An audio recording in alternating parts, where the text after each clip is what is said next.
2022 के चुनाव उत्तर प्रदेश में आपने देखा होगा, वामन मेश्राम ने भी बामसेप का राजनीतिकरण करने की कोशिश की जी।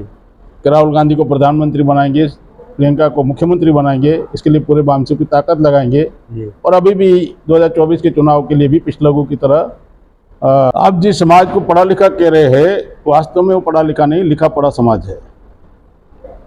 मेरी दृष्टिकोण से वो लिखा पढ़ा समाज है। बाबा साहब ने इसी पढ़े लिखे समाज को कहा कि ये पढ़े लिखे लोगों ने मुझे धोखा दिया। उन्होंने ये नहीं कहा कि बुद्धिजीवी लोगों ने मुझे धोखा दिया। पढ़ा लिखा होना और बुद्धिजीवी होने में अंतर है जी। तो वर्तमान में जो एजुकेटेड लोग हैं, जो ज्योतिराव फुले जब आंदोलन चला रहे थे तब समाज में डॉक्टर इंजीनियर नहीं थे, ऑफिसर्स नहीं थे। जी। बाबा साहब चला रहे थे तभी IAS IPS डॉक्टर वकील इंजीनियर नहीं थे।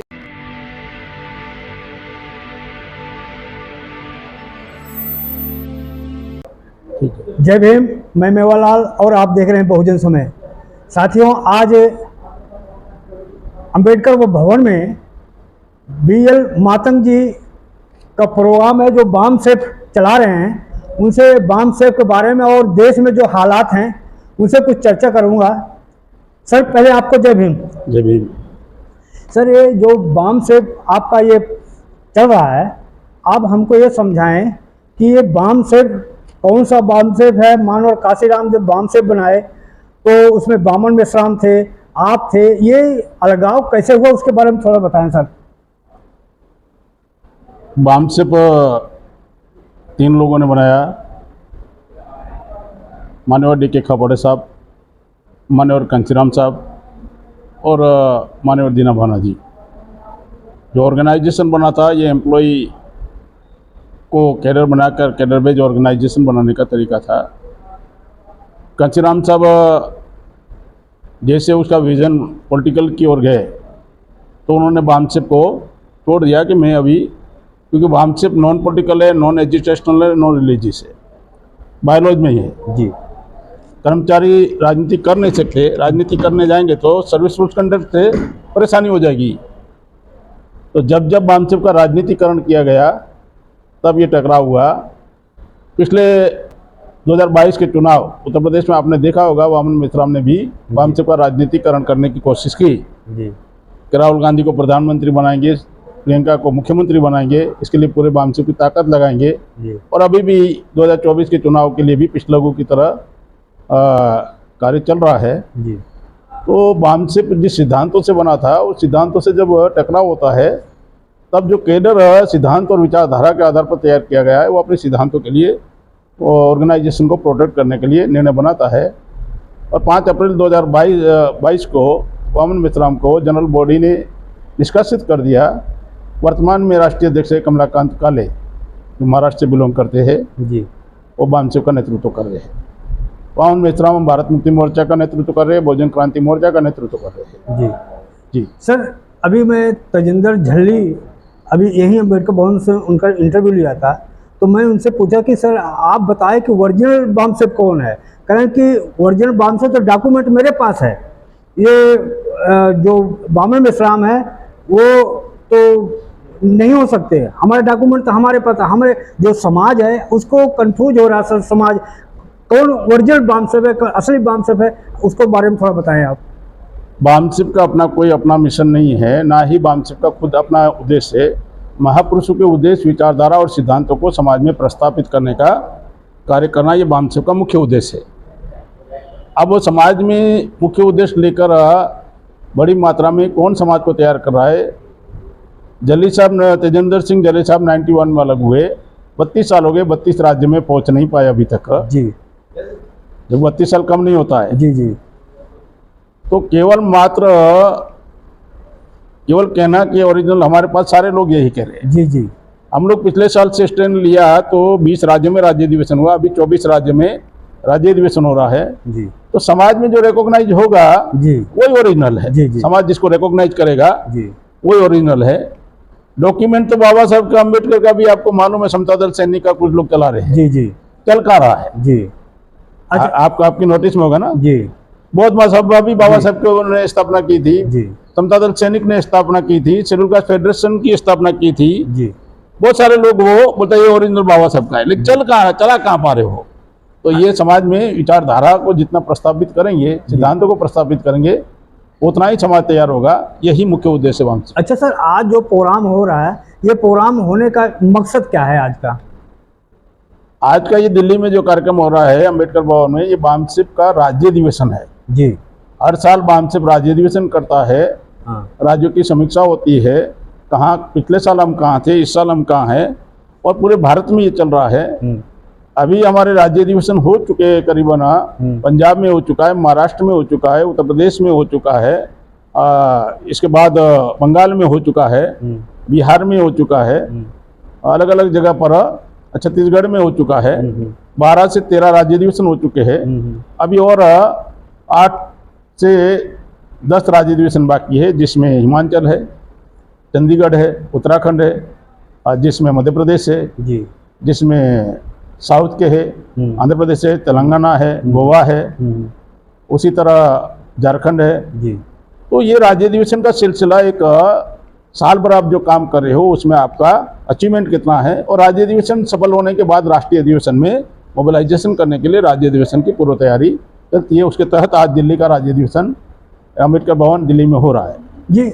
मैं जो जितना समझ सका है सर, ये जो वामसिप है पढ़े लिखों का एक संगठन है, ऐसा ही है ना सर? जी बोलिए। तो मैं आपसे जान के, तो अगला सवाल मेरा ये रहेगा कि आज जो पढ़ा लिखा हमारा समाज, जैसे चाहे एडवोकेट है, प्रोफेसर है, इंजीनियर है, डॉक्टर है, ये सब पढ़े लिखे समाज में आते हैं, लेकिन आज उनका जो अनपढ़ समाज है वो हमारे आरक्षण का, हमारे संविधान का खुलकर विरोध करता है। लेकिन हमारा पढ़ा लिखा जो समाज है जिसको आप संगठित कर रहे हैं, वो जाके उसके पेट पकड़ता है, घंटा बजाता है। उनको कैसे आप अपने संगठन में उनको जागृत करेंगे? आप जिस समाज को पढ़ा लिखा कह रहे हैं, वास्तव में वो पढ़ा लिखा नहीं, लिखा पढ़ा समाज है। मेरी दृष्टिकोण से वो लिखा पढ़ा समाज है। बाबा साहब ने इसी पढ़े लिखे समाज को कहा कि ये पढ़े लिखे लोगों ने मुझे धोखा दिया। उन्होंने ये नहीं कहा कि बुद्धिजीवी लोगों ने मुझे धोखा दिया। पढ़ा लिखा होना और बुद्धिजीवी होने में अंतर है जी। तो वर्तमान में जो एजुकेटेड लोग हैं, जो ज्योतिराव फुले जब आंदोलन चला रहे थे तब समाज में डॉक्टर इंजीनियर नहीं थे, ऑफिसर्स नहीं थे जी। बाबा साहब चला रहे थे तभी IAS IPS डॉक्टर वकील इंजीनियर नहीं थे। आज भारी मात्रा में है, बड़ी मात्रा में जी, फिर भी अधिकार नहीं बचा पा रहे हैं। तो इसका मूल कारण है, एजुकेशन 2 प्रकार का है, एक सोशल एजुकेशन, एक एकेडमिक एजुकेशन जी। तो ये जो पढ़ा लिखा वर्ग है, एकेडमिक एजुकेशन सिलेबस में क्या पढ़ना है वो डिसाइड दुश्मन करता है जी। समाज को जागृत करना, समाज को जोड़ना, समाज को संगठित करना, ये हमारे स्कूलों के कॉलेजों में सिलेबस में नहीं आता जी। बाबा साहब अम्बेडकर ने जो कहा शिक्षित करो, संगठित करो, संघर्ष करो, ये सोशल एजुकेशन के संदर्भ में कहा है। इसका सबूत आपको चाहिए तो 18 डिग्री वाला महान व्यक्ति बाबा साहब अम्बेडकर आखिरकार 7वीं पास ज्योतिराव फुले जी को गुरु क्यों मानते हैं? संत कबीर अंगूठा छापते, अनपढ़ थे, बाबा साहब अम्बेडकर गुरु मानते हैं। दुनिया का ज्यादा पढ़ा लिखा आदमी अनएजुकेटेड को गुरु मानते हैं। तथागत गौतम बुद्धा को गुरु क्यों मानते हैं? सोशल एजुकेशन के तहत जी। तो ये जो सोशल एजुकेशन की कमी है हमारे पढ़े लिखे लोगों में, इसके लिए सोशल हॉनेस्टी की कमी है। तो उनको लगता है कि गाड़ी है, बंगला है, वेल सेट है, अभी हमको क्या करना है, जिसकी समस्या है वो लड़े। वो भूल चुका है कि ये सारा हमारे पास आया है महापुरुषों के आंदोलन की बदौलत आया है। वो आंदोलन को चलाने के बदले अपनी ही सुख सुविधा में बसर करें। उनको लगता है हमें कोई दिक्कत नहीं है। इसी वजह से उनके अंदर रियलाइजेशन नहीं है। मैं आपको और एग्जाम्पल एक बता रहा हूँ, पढ़ा लिखा, एक एग्जाम्पल और बता रहा हूँ जी जी। आप पत्रकार है जी।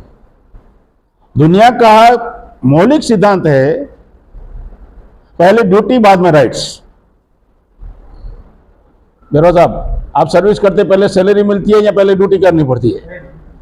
पहले ड्यूटी बाद में राइट्स। ये दुनिया का माना हुआ सिद्धांत जी जी। हमारे समाज के साथ क्या हुआ कि हमको जन्म से पहले राइट्स मिल गया जी। रिजर्वेशन का 1950 में, जन्म से पहले, हमारा जन्म बाद में है, जन्म से पहले राइट्स मिल गया, सोशल राइट्स।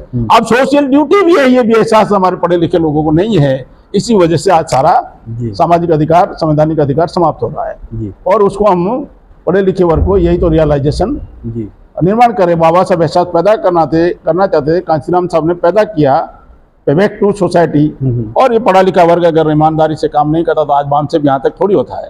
सारे लोग पढ़े लिखे लोगों को नहीं समझ में आ सकता, नहीं, जिनको समझ में आ रहा है वो अपने समाज के प्रति डेडिकेट है, समय बुद्धि टैलेंट लगा रहे। सर अगला मेरा सवाल रहेगा आपसे कि जैसे सवर्णों को भी 10% आरक्षण मिल गया है, लेकिन SC ST OBC को जो आरक्षण मिल रहा है फिर भी वो विरोध क्यों करते हैं? क्योंकि उनको भी तो मिल गया है, अब तो सबको मिल गया है, लेकिन विरोध भी अब भी करते हैं कि इनको आरक्षण नहीं मिलना चाहिए। EWS की जो बात कर रहे हैं, सवर्णों को भी आरक्षण मिल गया, तो OBC को सबसे ज्यादा जुडिशरी ने बेवकूफ बनाया 30 साल तक, 16 नवंबर 1992 जी कि 50% की मर्यादा से ज्यादा हम रिजर्वेशन नहीं दे सकते। जी। तो फिर EWS के तहत कैसे दे दिया? तो 30 साल OBC को बेवकूफ बनाया जी कि 50 से ज्यादा नहीं दे रहे हैं। जी। उसके बाद भी उनकी ये समस्या है कि रिजर्वेशन से इनका इंटेलेक्चुअल वर्ग तैयार हो रहा है। रिजर्वेशन को ही खत्म करने के लिए प्राइवेटाइजेशन से लेकर क्यूमुलेट से लेकर बहुत सारे षड्यंत्र चल रहा है। जी। वो विरोध कर रहे हैं, लेकिन हमारे लोग उसको बचाने के लिए भी मैदान में उतरना चाहिए। ये इंटेलेक्चुअल वर्ग, पढ़ा लिखा वर्ग अगर इस बात को समझेगा तब तो उनका विरोध बंद होगा, तब समाज इनके समर्थन में तैयार होगा। अच्छा सर, अभी आपके बीच में हम महिलाएं नहीं हैं, अभी जो मोदी जी ने महिला सशक्तिकरण के लिए वो आरक्षण उनके लिए लागू कर दिया, बिल पास कर दिया है, तो अब तो महिलाएं तो खुश होंगी ना इस आरक्षण से? 131 SC ST को रिजर्व पार्लियामेंट में 131 SC ST के लोग, जी, कौन सी समस्या का समाधान हुआ?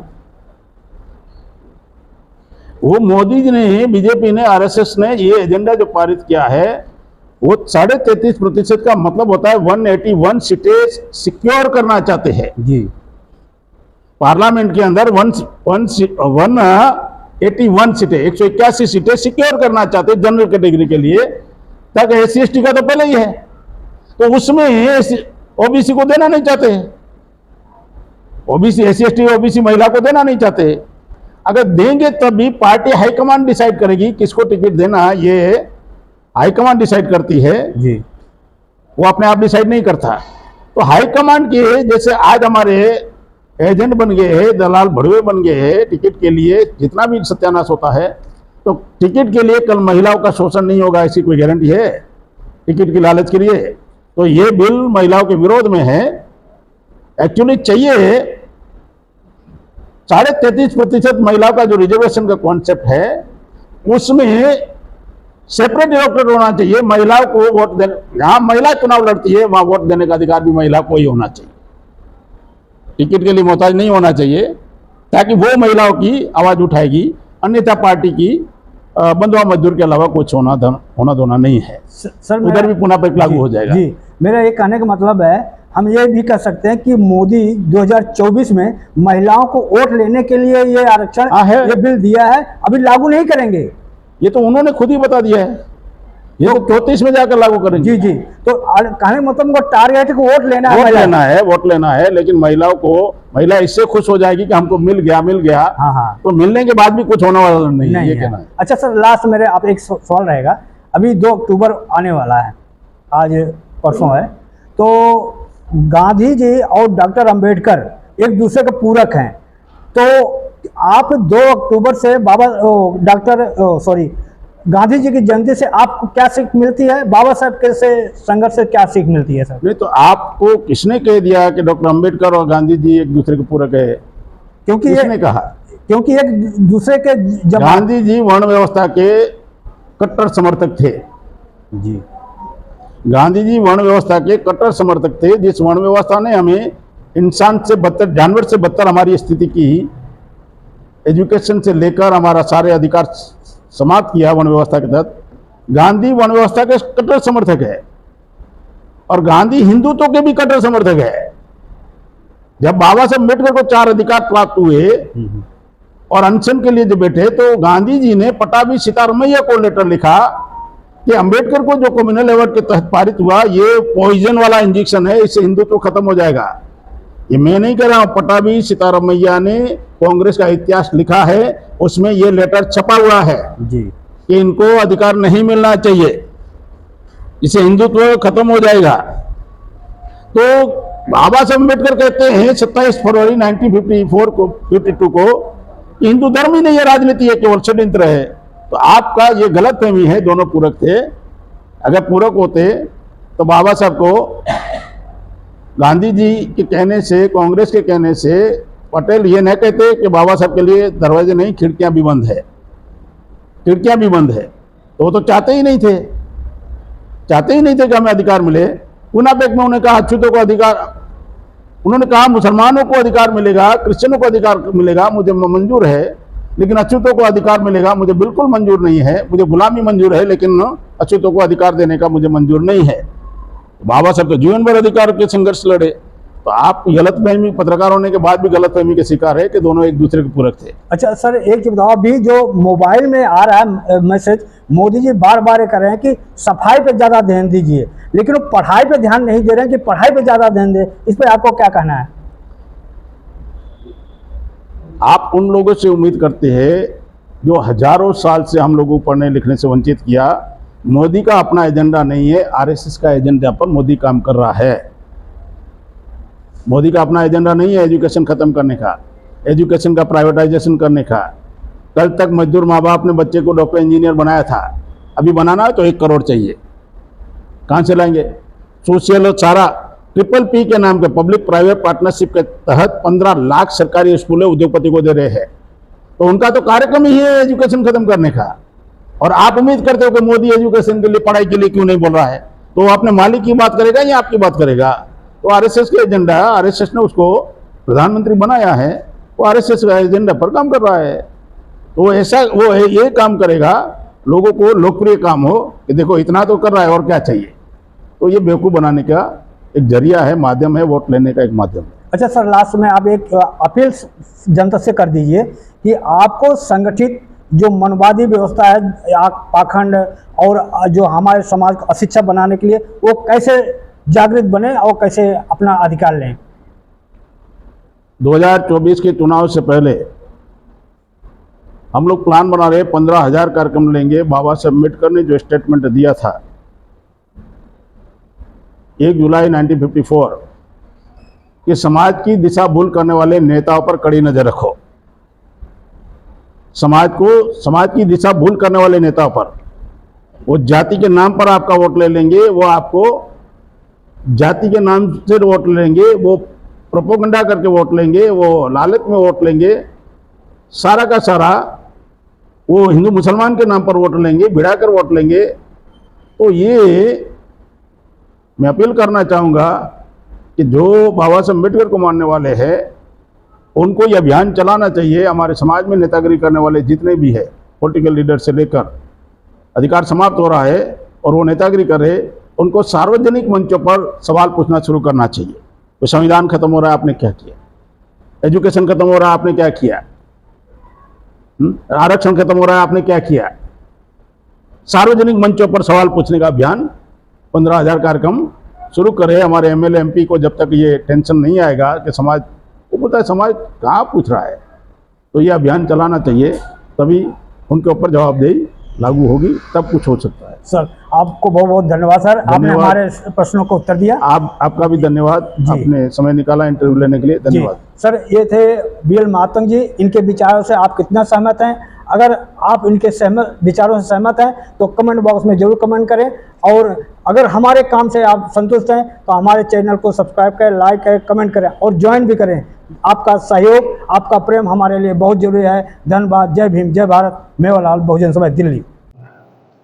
दोबारा ऐसा होगा, इसलिए आपके केवल विचार में, विचारधारा, उद्देश्य की बातें नहीं, प्रबोधन में नहीं, सिद्धांत व्यवहार में भी होना चाहिए। अगर व्यवहार में नहीं है, आप लाख ईमानदारी के ऊपर भाषण करते रहो ना, क्या करें?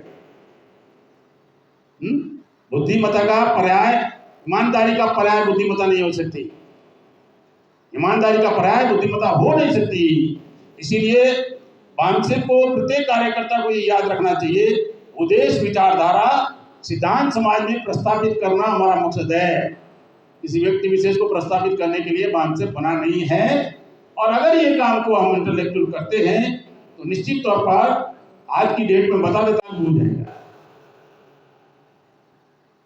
आदिवासियों को लागू हो जाएगा, और इससे क्या होगा, सब हिंदू के नाम पर जब मैरिज रजिस्ट्रेशन में होगा ना, तो संख्या बताया जाएगा। कौन सी संख्या बताया जाएगा? वो संख्या बताया जाएगा, इतने % लोग हिंदू भारत में रहते हैं, हिंदू राष्ट्र क्यों नहीं होना चाहिए। मतलब लीगल तौर पर संख्या का डाटा कलेक्ट करेंगे और बताया जाएगा, देखो भारत सरकार का आंकड़ा, हिंदू राष्ट्र क्यों नहीं होना चाहिए, इतना % भारत में हिंदू रहते हैं। अरे वो अपनी योजना पर काम कर रहे हैं। देश का लोकतंत्र खत्म हो गया है। अभी कोई मेरे को बता रहा था कि पार्लियामेंट में भेजना चाहिए। अरे इस देश में 233 एरिया का रिपोर्ट है, 233 क्रिमिनल लोग पार्लियामेंट में बैठे हैं।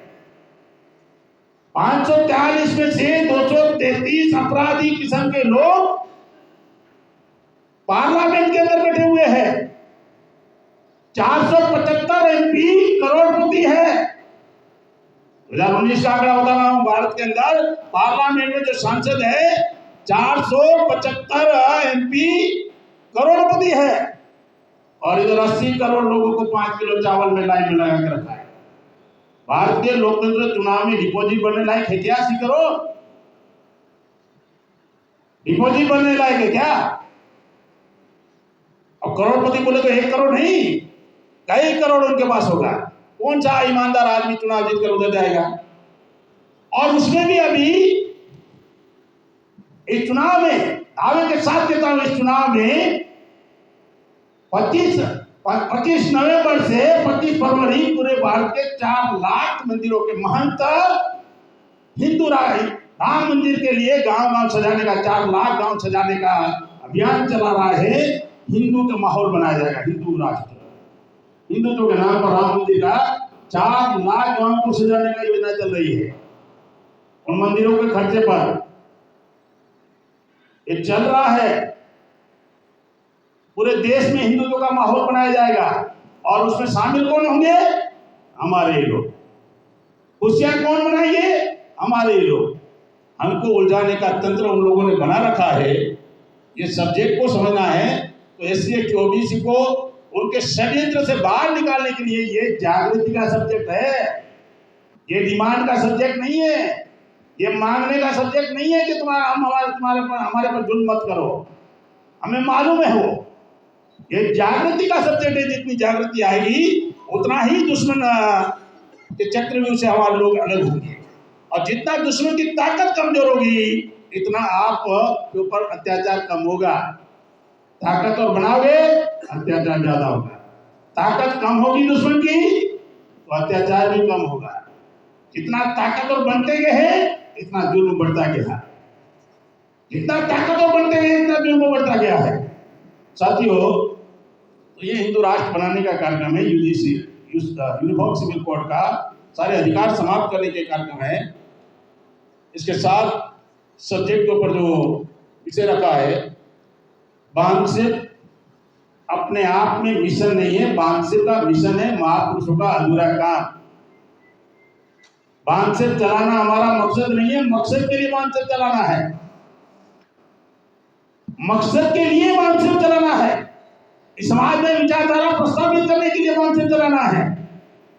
महापुरुषों के उद्देश्य के लिए बांधसिप चलाना है। लोग पूछते हैं, क्या पूछते हैं तो 50 साल में बांधसिप इतनी बार टूटा, RSS क्यों नहीं टूटता? लोग ये भी समाज में सवाल पूछते हैं कि RSS क्यों नहीं टूटता, बांधसिप बार बार क्यों टूटता है? तो उसका कारण है RSS पहले नहीं बना, ब्राह्मणवाद पहले है, RSS बाद में है। व्यवस्था पहले है उनकी। क्या 25 से पहले ब्राह्मणवाद नहीं था? 1925 से पहले ब्राह्मणवाद नहीं था क्या? तो उनकी व्यवस्था काम कर रही है। तो उनके सारे जितने भी महापुरुष है वो अपनी विचारधारा को सर्वोपरि मानते हैं।